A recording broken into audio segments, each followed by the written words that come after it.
pretty privilege. Are women the only ones that can have pretty privilege, or can men also have pretty privilege? I got a lesson from Ho Math. Let's get straight into it. The amount of stuff you can get away with if you're attractive is literally so insane, and everyone talks about women pretty privilege, but no one ever talks about guy pretty privilege. I always appreciate it when women understand the different ways that they treat different types of men.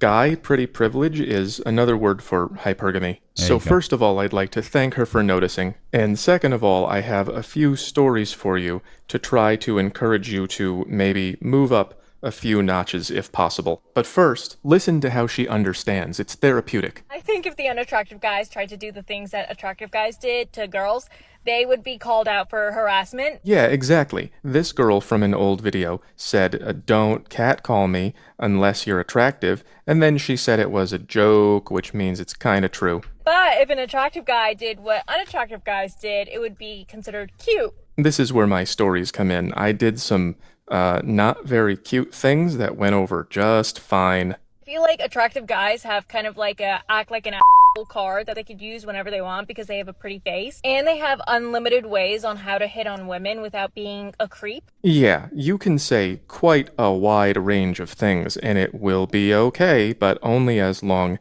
as she feels like this about you. This is a drawing of me when I was at my most attractive, and a relationship that I had during that time where I did nothing and she did more than she should have. This is a timeline of that relationship. I had a crush on this girl when I was 11, and she pretty much ignored me until after college when I lost weight and got in shape. And she sent me a suggestive message on Facebook where she saw my pictures, and we began a certain kind of relationship. We know what kind of relationship that is. And eventually, she let me know that she had been cheating on a different guy with me. And I said, oh, man. And if she's cheating with you, you're the next to be cheated on. That's a bad idea. You should probably either have a boyfriend or have fun, and you should pick one. And so she did. She got rid of him and said, now we can be together. Oh, God. I hope that he didn't actually date this chick. Good Lord. And I said, well, that's not part of the deal. This guy's just going to be me later. And exactly. She said, Smart. oh, darn, and continued seeing me anyway. And also I had no money and she had money, so she paid for everything while I continued to see other girls on the side.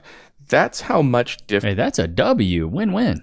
difference this can make. If you can cross this line, you're going to experience quite a big power differential. Unattractive guys have to be more slow about it. They have to be more nonchalant and sneaky about hitting on a girl. Sneaky, okay. We used to call that getting to know someone. When you're familiar with somebody, it becomes easier to create that bond. And maybe you as an individual can work your way out of it, but you can't have everyone works their way out of it. Because if they did, and everybody became more attractive, women would just reevaluate this into another one of these. There would be True, and it would just be of 8, 9s, and 10s. Yeah, 100%, yeah.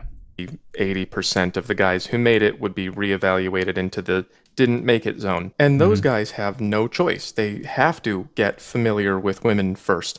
Otherwise, they just get completely left out. And that's why the world is looking more and more like this. People don't get to know each other anymore. And if you try, women will call it sneaky. That's the one thing she said that I didn't like. They also can't be arrogant and rude, where a lot of attractive guys get away with being rude. That's me. Bro, you can be... I remember back in my day, you could say anything. I could say whatever I wanted, but I was in the height of my looks, at least. I don't know. I feel like I look okay right now. Rate me in the comments. Let me know. Rate me. 1 through 10. What do you guys give me? I give myself a 6 all day. 6'2", 180 pounds, pretty lean, go to the gym quite a bit. I give myself a 6. I'm above average, but I don't think I'm an 8, 9, or 10. Or if I did, I'd probably have a Maxim contract. Or a modeling contract, or be a Ford model. You know, I'd be a model, but I'm not. I'm not. But in the height of my heyday in college, when I was real fit, 6-pack, easy, eat whatever I want, and I could dress pretty well, even back in those days. You could say some outlandish things. some wild things, boy. And women would just vibe with it. You could say some crazy things. They'd just laugh it off. It was wild. Used to be rude. I was so bitter after I found out the difference between how people treat you when you move from here to here that I actually made a game out of what is the rudest thing that I can say to someone who I know already likes me before she doesn't like me anymore, and I never found it. I wrote you can say whatever. A few of them down, but I don't feel safe showing you. I played other games too. I once met a girl on the computer. I went to her place 3 times without ever telling her my name. And then on my way out the door... Oh my God. I've done stuff like that where I don't know a girl's last name. I at least know their first name, though. Or the 3rd time I said, "Are you going to ever ask me my name or what?" And she said, "I didn't want to offend you." Like I was going to say, "Whoa, you're moving a little fast, aren't we?" No, I'm not You're blowing her back out. She's like, "I don't want to make you mad." encouraging any of this behavior. This is degenerate. The only reason I did it is because I was bitter, because I couldn't be liked without being likable. I didn't want to put in the work to get out of this area, and when I finally did, I still felt like this on the inside, and I said, "Oh, now it's my turn to do this to someone else." And that's not what we need more of. Yeah, the lower you are on that scrotum pole, the one he's showing right there, the lower you are, the more effort. And I wish he talked more about these bars here, but like the lower you are on that, the more effort you have to put in. The higher up you are on that chart, the less effort you have to put in. And that's not what we need more of. That kind of stuff just goes back into the dating pool and makes everybody more miserable and harder to deal with. Now, the difference between an attractive guy and an attractive girl is like so different. An attractive girl, sometimes like they don't get guys. They get rejected because people get jealous of them, or they're really intimidated, or they're jealous. And it's just really hard to be an attractive girl. But for an attractive guy, literally it's like living on the red carpet with silver platters of opportunities handed to you constantly. Well, not job opportunities. This was roughly my attractive era from here to here, and this was my net worth. And then I had nothing, and now I have... I mean, good looking can play into a little bit of the corporate world, but you gotta be in a field that being good looking would work. Sales was one of those. So when I got hired at my last company that I worked for, they were looking for a guy to go do in-person sales. So they wanted a guy that was fit. So they even asked me, "How tall are you? Send us some pictures of how you dress." And I showed them how I dress. Okay, because I'm going to be presenting myself for the company on behalf of them. So they want a guy that dresses well, looks good, can present himself well. You know, so they don't want a guy who's a slob. So that makes sense, but it depends on what career field you're in. If you're not doing a lot of customer-facing things, I could see how that wouldn't matter. But if you're doing a lot of customer-facing things, that would definitely matter. Internet money. But yeah, she's not wrong. This is an easier position in the market than this. It's easier to get what you want. Now, I wish we could get away from this app style of dating and back to the classics, but I don't know how we're going to do that. This might... It's probably impossible, man. Might even get worse. At least people are starting to get it. But for now, if you are not working on yourself, you are potentially giving up a lot of power. Just don't misuse it when you get it, or you'll eventually turn into me, but without the... I love how open and honest he is about himself as well. Don't watch enough of his content, but dude, he's great. He's great. I like him. And I love the graphs. I love the visuals. It makes people like me who are stupid. You stupid. It makes it really easy for me to understand it. Ain't that right, Loki? I've fallen at work and been injured. Oh wait, I should call my lawyer. I'm John Morgan of Morgan & Morgan. Hey, John Morgan of Morgan & Morgan. It's Levi Nichs of YouTube. Can I get some cash, please? Morgan & Morgan & Morgan & Morgan & Morgan & Morgan & Morgan & Morgan & Morgan & Morgan. Did you know that your injury could be worth millions of dollars? Morgan & Morgan is the largest injury law firm in America, and they've recovered over $20 billion for their clients. $20 billion? That's a lot of cash. The insurance companies tried to lowball me, but Morgan & Morgan was able to take my pain and suffering and turn it into cold, hard cash. It's almost a good thing I was injured. But wait. How much is Morgan & Morgan gonna cost me? You never owe them legal fees unless they're successful. So it's completely free unless you win? Yeah. Hiring a lawyer? That sounds like really difficult. It's actually super easy. You can just go to their website, and in a couple clicks, you can find out if you have a case. And you can literally do it from your smartphone. And remember, there is only one Morgan & Morgan. Wait, but it's 2 names though. How is it? Give me the script. Oh, both their last names. Okay, I get it. Okay, roll it. You can start your claim today by going to forthepeople.com/Levi, found in the description below. So if you're injured, you can trust Morgan & Morgan. Y'all know what time it is. It's pen o'clock. It's good boy o'clock. It's a boy. Yeah. Little Bobby.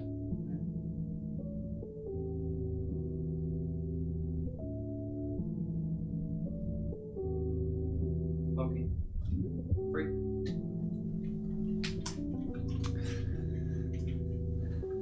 Such a good boy. Man, he's tired today though. That rain just got him. Rain gets your boy, man. He just can't stand it. Outside all rainy. He likes eating them treats, I'll tell you that right now. Let's jump into the Discord and see what you guys have. Trad wife destroys this feminist logic on abortion. Okay, let's see what we got. Every time you have sex, no matter what contraceptive you're on, they're not all 100%. You are risking a possible pregnancy. So every time you have sex, you have to be okay with the fact that there's 5 to 10% chance that I could get pregnant having sex. But the problem is nobody wants to take responsibility for their actions. So everyone's using abortion as birth control, right? You don't believe in abortion? No, I don't believe in abortion. Oh, but like, what if What it's she's saying is the true, though. Like, eptopic? when two people have sex, That's there not is abortion. You're always a percentage. you're assuming a risk, no matter what. Yeah, you're assuming a risk, but if you simply don't have the resources to take care of a child, Then you make it work. You sacrifice. Then you shouldn't be getting bucked. She's a runner, she's a track star. Really? But what if that child has a terrible life? exactly. And what if the baby daddy is like actually criminally horrible? Wouldn't it be worse to murder the child than to give It's it not- a well, chance? we at also life? disagree on How is it when murdering life if it's like in the beginning stages? Of It's a life. You believe like life science begins- Kids can Science have bad has lives You know with that moms and science is, dads like, too. actually It just not- depends on how you want to treat your kid. Imagine a woman with a ring pop trying to educate you on what science is. Science is actually so. You stupid. Kids, man. You got moms and dads that are married and they treat their kids like shit. So Period. if it turns out bad, well, it can be a lot of Lord have mercy. We have fallen so far from God's grace. We really have. You're telling me that you don't understand that there's a risk when it comes when you have coitus. There is a risk, and you must be adult enough to know that risk. Why should I spend my own money? I'm too pretty to pay for stuff. She's got Ooh. You're a liar! pay. So I think I am actually a 50-50 girl. Yeah. But only in the sense of that you give me 50% of your bank account, 50% of your mortgage, 50% of your house.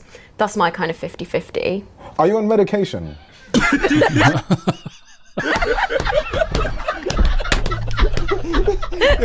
Are you mental, Brev? It's not looking good, Brev. What? 3 things that will make you more confident with women. Okay, is this Emily King? What has she got? These are 3 things that for sure will make you more confident with women. Number 1, listen to women that actually like men. Like literally just listening to women say good things about men. Whether that's your aunt talking kindly about your uncle or following that content couple that actually like each other, like they speak fondly of each other. 2, being well-groomed and smelling good is a simple but clear confidence boost. Because you are more likely to believe that the woman standing in front of you is attracted to you. Especially when you feel good about your skin. But if you're a guy that doesn't do much for your skin yet, I recommend checking out Tiege Hanley. I've talked Good Lord, the shameless plug there, Emily. I see you getting your bag. about Tiege Hanley before, guys. They're the only men's skincare product that is a sponsor of mine because they are a well thought out skincare system that takes out all the guesswork and time out of taking care of your skin. And because Tiege Hanley is sponsoring today's advice, they're offering 40% off your first box plus a free gift. Just use this link. Lastly, number 3, say something that you think will make her laugh within the first 10 minutes of interacting, because if she laughs, she's interested in you. If you can make her laugh and giggle, you can make her cheeks clap and jiggle. The second point, groomed. I 100% agree with this. I believe what it takes to be a king, K-I-N-G, is keen, impervious, noble, and groomed. Gotta look the part. Always wear cologne, because the first freaking orifice, the first hole you penetrate in a woman is her nostrils. You gotta smell good, bro. You just have to smell good. So if you don't smell good, you're missing out on a massive opportunity right there, brother, man. A massive opportunity.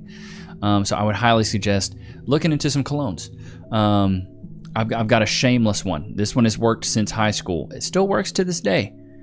Abercrombie and Fitch Fierce. I know you guys may give me some flack, but it works. Women like it. If you got a good budget, Creed Aventus. That one's like $500 for 200 milliliters. It's very expensive. Or YSL Myself. I think it's MYSLF. That's what I wear, and I get tons of compliments on it. It's a really good cologne. It's by YSL, Yves Saint Laurent. But those are some of my fragrances. But if I was you guys, and you don't know what fragrance you like, dude, just do a shameless visit one day. Do a shameless visit to like Dillard's or, Macy's, and just go check out some different fragrances and see what you like. Like, you know what I mean? Like, just go see what you like, try a bunch of different fragrances, see if you like something. If you do, great. Now you know what you like. I would highly suggest taking a woman with you, though. Take a woman with you so that way when you do find something that you do like, you can ask her, hey, what do you think about this? Because at the end of the day, I'm not wearing cologne for other men to smell me. I'm not doing that. I'm wearing cologne for women to smell. You know what I mean? So, yeah. If women are looking for financially secure men, what in exchange would be of equal value to a man? There's a woman that's a virgin, fit, feminine, friendly, cooperative, submissive, quaint, uplifting, elegant, empathetic, natural, and nurturing. Should have should have bought a Honda, put it on a t-shirt. Probably three big primary things from the Christian perspective that we would want. I think that men essentially want peace in their home. This is a big one that people... Yeah, peace in the home, empty balls, and a full tummy. Forget about all the time. The best way you can show a man respect is to understand and anticipate the things that he wants before he even knows that he wants them. And the way that that shows respect and the way that that shows that you love him is because if you can anticipate those things, he knows that you're paying attention to him very closely. So you're the focus. And then the third thing is you have to put him above your own needs and your own desires. And number three is the thing that I think women, at least in modernity, fail at the most. Women are trained from birth now how they deserve to be treated, and men are trained from birth how they're supposed to treat women, but nobody is trained from birth for how they're supposed to treat men. Well, facts. Yeah, no, 100% facts. Women are always taught what to expect from a man, but they never know what a man expects from them. It's funny how it works like that. But that's just what it is. It's truly sad that that's what's going on right now. You know what I mean? But that's the reality we're in. No, I think that women... Wait, go back. Is it true that women marry who they can settle for and not who they want? No, I think that women sleep with who they want. Men sleep with who they can. Men marry... God. She kind of had it in the first half. Women sleep with who they want. Men sleep with who they can.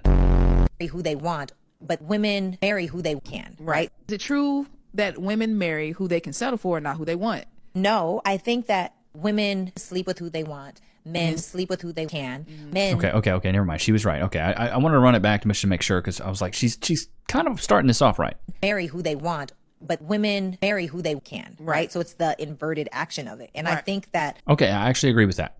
We as women, I don't think that we just settle inside of marriage. I think that we choose a person, sometimes to our detriment. I think that we lack the ability to vet it out because we've been taught not to date more than one person at a time. And I don't mean sleep with multiple people. I'm not saying that at all. I'm saying genuinely getting to know. And then what happens? You'll be on a date. Let's say you go on a date 4 times in the month. You hit it off with one guy, then you cut off all the other 3. But the truth is you might spend 6 months with this one guy that you didn't even like, not knowing that it was guy number 3 that could have been your future forever. And now you cut that man off because of a man that kind of made you feel a certain type of way. Right. And so I would just really challenge women to be much more logical in the sense of who they're choosing and why they're choosing them. Monetary, although that is important, it's not enough. A beautiful body, although that's nice to have, it's not enough. The real nitty gritty inside of relationships that last is your mental, emotional, and spiritual strength. If you don't have those things, the body and the money don't matter. I know people that have all the money and they're super depressed. You know, they're sad, they're miserable. They feel like what's it all for? Nothing even matters. They run through people, they run through relationships. They can't keep. I'm gonna keep it a buck. I'd rather cry in a Lamborghini though. Everybody talking about money doesn't mean anything, bro. I've been dead broke. And I'll be honest, having money has made my life a whole hell of a lot easier. But I think you got to go about it the right way. You can't go, oh, I got money, now I want to find myself. You got to find yourself, then you got to make money. That's my opinion. No one should contemplate marriage as something apart from children. There are three essential purposes that God created marriage for. One is to solve our virus of lust. Marriage and the God-blessed union of husband and wife has that in its goal, to overcome temptation. The second is to reproduce the image of God and to have children to the glory of God and to build the church in that way. And the third is to nourish a consecrated friendship where the husband and the wife love each other, develop their friendship, and Christ dwells in their midst. I saw that and was like, I had never really thought about this from a religious or biblical standpoint, but I was like, it makes way more sense now why having a religious hierarchy, it just makes so much more sense in a marriage. Because how many times have we seen women sacrifice their families for their happiness, where men will sacrifice their happiness for their families? It's because they don't have that religious calling. And I know some of you guys were like, no, Levi, morals are taught, ethics are taught, which I agree. I believe that humans are prone to morality. You most of the time don't have to teach kids not to hurt other people. But when you have this higher belief, and see, dude, I'm not even super Christian. When Cass and I got married, we weren't like Bible thumping, going to church every Sunday. We're still not. But we do believe then, at least for us, our phrase is death over divorce. But we talked about this before, and I just feel like a lot of people don't do enough digging internally to figure out who they are and also figure out who they're marrying. A lot of people just get married because they get the butterflies on the inside and it feels good. That's the problem. We've been watching this show Love After Lockup or Life After Lockup, and all these people, all these people, as soon as they get out, they're like, let's go get married. Thinking marriage is going to fix things. Marriage doesn't fix things.